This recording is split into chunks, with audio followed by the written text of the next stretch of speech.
దేవుడి దయ మీ అందరి చల్లని దీవెనలు ఉన్నంత వరకు వాళ్ళు నా వెంట్రిక కూడా పీకలేరు అని చెప్పి కూడా ఈ సందర్భంగా తెలియజేస్తా ఉన్నాను.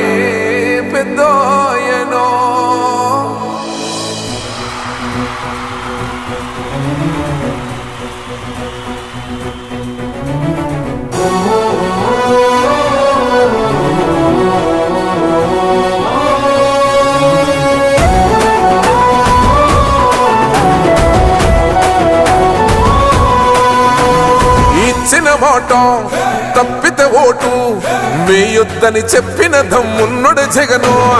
చెప్పిన మాట చెప్పినట్టుగా చేసిన మా రాజన్న కొడుకుర జగను. ఏ కష్టం రావద్దని పేద గుండెకు ప్రతి పథకం పంపిండుర గడప